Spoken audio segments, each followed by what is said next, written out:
Well, hello, folks. Look at that view. Isn't that nice? That is really nice. Hopefully my sound is coming through okay. My other hand got really tired, and I have a feeling that this hand is going to get tired. I need like a little tripod or something. But anyway, this is going to be a video for Dan.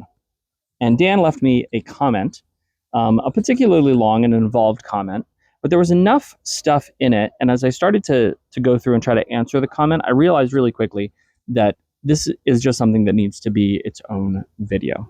So I'll try to link to the comment below, or maybe AJ, you can just stick it up there. But I'm gonna divide this into two parts. The first part is going to be sort of some general information that will hopefully answer the main body of Dan's question. And I think that other people will be able to find value in this too, which is why I'm doing a video on it. The second part of this video will be answering some more specific questions about my personal process, and hopefully, again, that will be illuminating for everybody. So Dan seems to be in a situation that is a little bit more common than I think people realize. And to sum it up, he is thinking about starting to write because his life has sort of shifted into a position where he can. And he has a lot of content in terms of story ideas and notes and world building and all sorts of other things that he has accumulated over the years. And he's starting to think about which project to dive into and where to start with publishing in general. And boy, is that a just great question. Where do I start? So I want to talk a little bit about the pros and cons of publishing, traditionally versus indie. And then I want to talk about what I would do if I was starting over. And I know I've done videos on this in the past, but I think that just including a sort of little summary here is going to be good. If you're new to this channel, by the way, my name is Seth. I'm a full-time fantasy author. I have written a ton of books, and I make my full-time living writing. So let's just jump into it, though. Pros and cons of publishing. We're going to start with traditional publishing. One of the pros of traditional publishing is that you get to outsource everything except for the writing of the book, like initially. So you write a book, and after you write the book, you send it to an agent. Your agent then sells it to a publisher. The publisher then puts it through an editorial process and then markets and distributes the book on your behalf, and then sends you a royalty at the end. And so besides the writing, you really outsource everything. And that is a great place to be if all you want to do is write. And so that's a definite pro of the traditional publishing model. One of the cons, though, is tied to that. Because you are outsourcing everything, publishers have a limited number of slots for books that they can publish. And so the competition to get an agent and then have your agent sell the book to a publisher is quite fierce. It's very fierce. It is an incredibly competitive arena, which leads to a lot of writers writing books, sometimes really good books, that then just sort of languish in the darkness and nobody ever gets to read them because they just never get published. They never make it to the agent. They never make it to the editor or the publishing house, who never gives it to an editor, and then it's never marketed and distributed, right? But if you can get one of those slots, you can get, and this is a pro, you can get a lot of editorial support to make your books better. And that's good. That's actually really good because none of us write good books, at least initially. Everybody writes books that could be better. And in fact, even when you are in your career, and if you are, even if you're at the point where you're selling a lot, really, you can always do better. You can always write better books. Editors are really important. Sorry, I keep putting my finger in front of camera there. So it's a tremendous pro that if you're going to be going with a traditional publisher, you get that editorial support because they really know their jobs, like legitimately. It's just a great thing. On the con side, though, with traditional publishing, once your book is published, you get nearly no sales support. And this is the tricky bit. They will help you polish your book until it is as good as it can be. But then they don't actually sell it. And that's a real problem, because if you don't sell books, then you can't keep being an author. So a common misconception is that if you get a publishing deal, you're set. You'll sell lots of books. You'll get to be, a famous author and live off of your royalty checks. The reality is that the majority of published books don't actually make any money. They make an advance.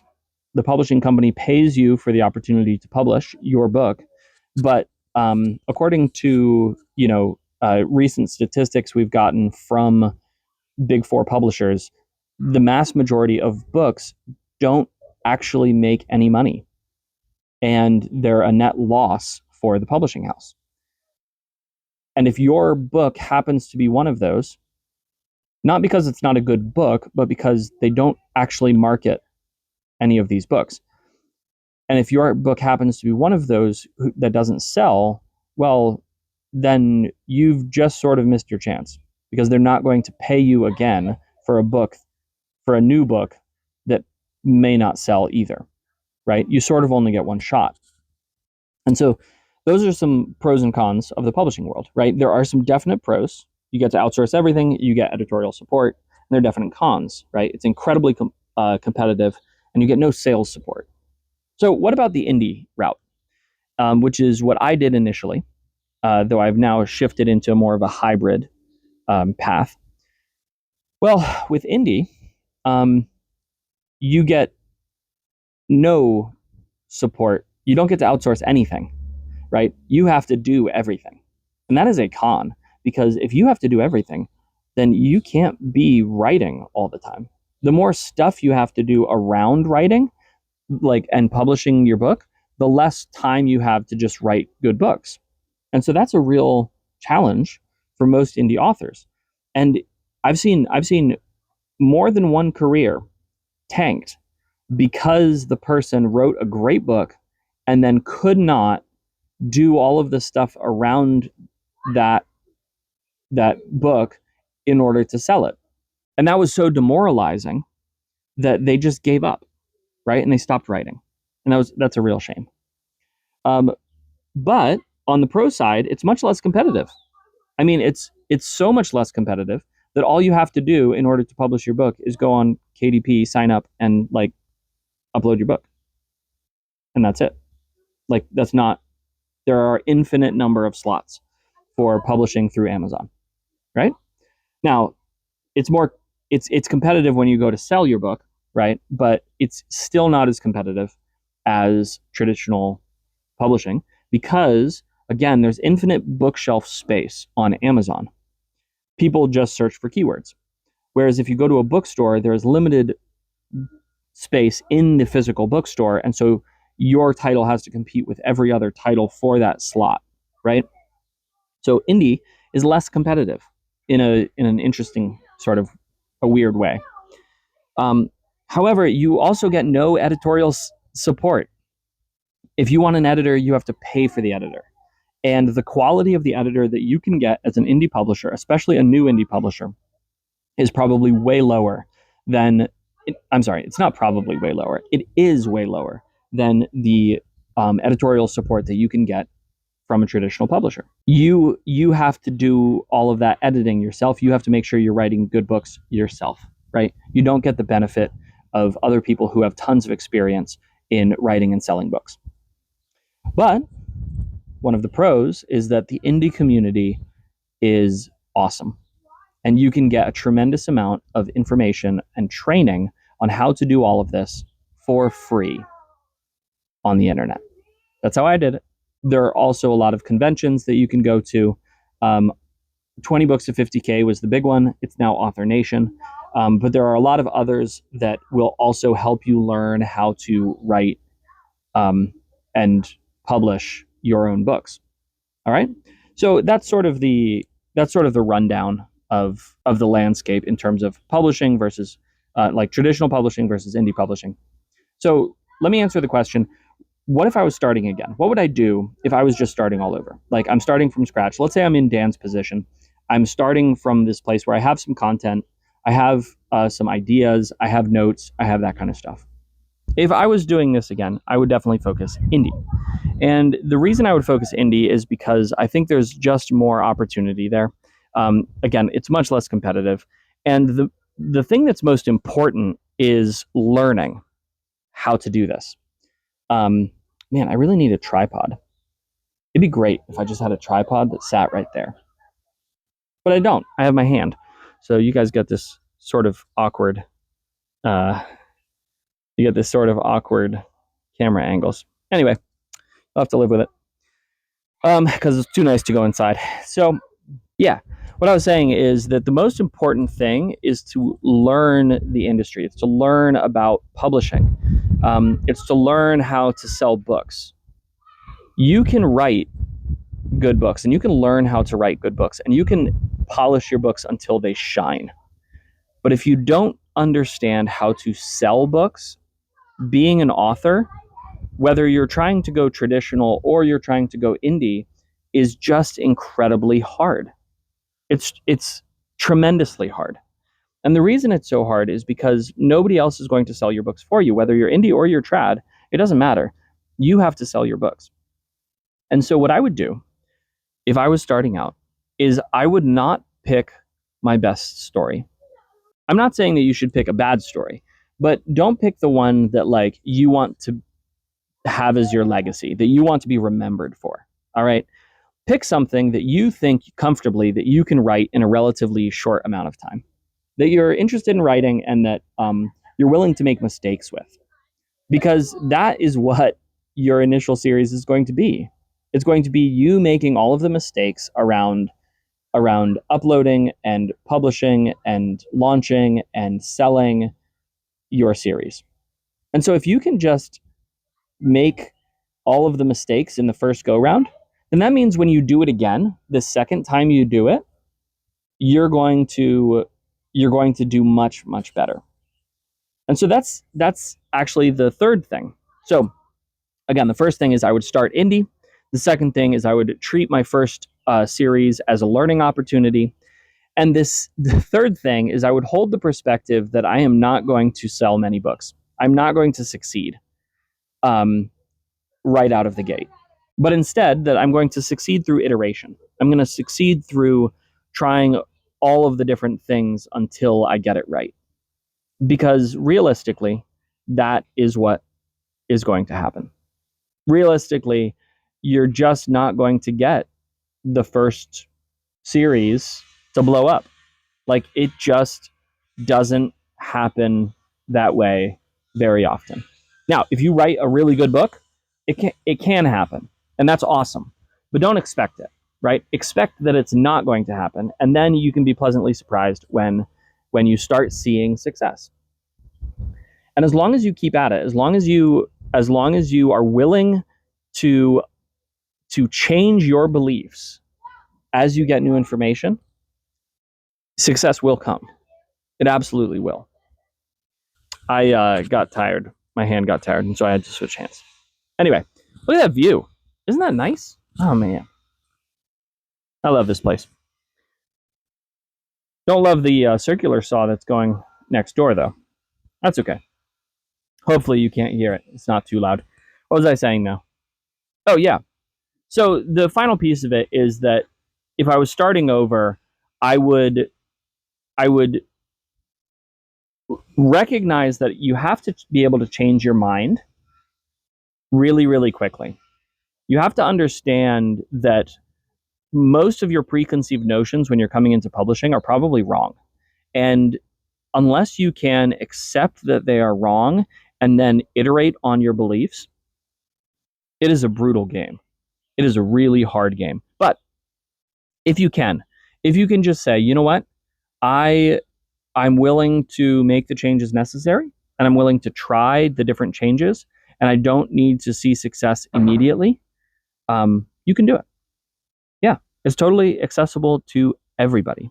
You can learn how to write really good books.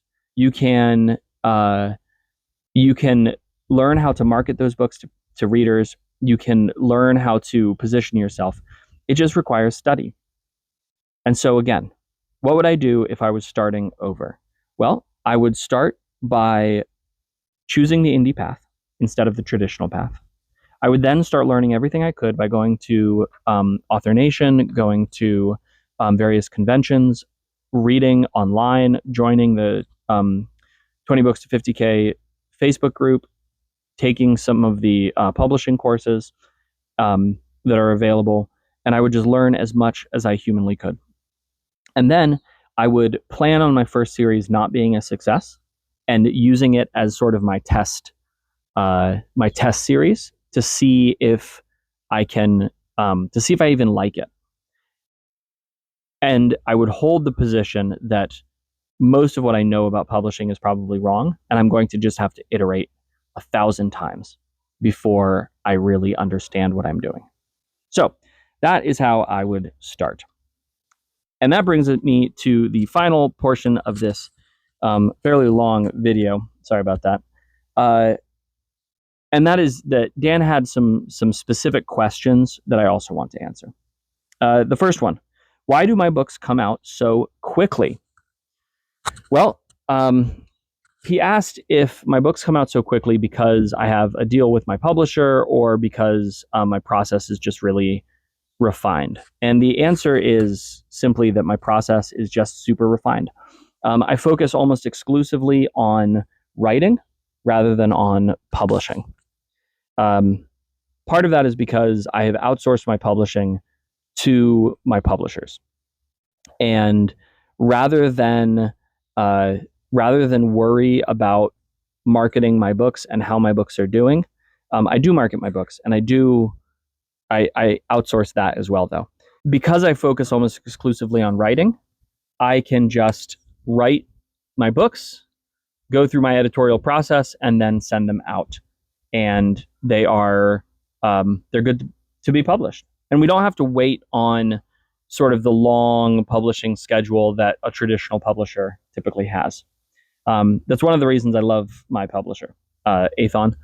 Aethon Books does just a fantastic job. And if you're going to be writing in the lit RPG genre, I highly recommend submitting to them. They are fantastic. So then the second question is, Dan said that he noticed that I don't spend a lot of time hawking my books, and instead I seem to just focus entirely on writing. And that's because I made a conscious decision to be a writer and not a marketer. I could have gone and gotten a job as a marketer, but that was not my interest. I wanted to write books. And so pretty early on, I realized that I just had to make a decision. There are really two kinds of indie authors. Those that write a few books and then market the crap out of them, and they often build great careers doing it. And then there are people like me who just write books, and we leave the marketing to the books themselves. There's a saying in publishing, books sell books, and I don't think anything is truer. The best thing you can do to sell a book is to just write another book. And so that's what I focus on. That's how I built my career. And then the last question that I'm going to be answering from this in this video is, why am I not stuck in rewrites? Well, that's because I have an editorial process that is built in to my workflow. And that means that by the time I get to the end of a book, I know whether it's trash and has to be thrown out or whether it's good enough to publish. So because of that, because I incorporate my editorial process into my workflow, it just means that I don't get stuck in that sort of endless cycle of rewrites that's so common in traditional publishing and in writing in general. So I hope you guys enjoyed this video. Thanks for sticking with me. Dan, I hope that answers your questions.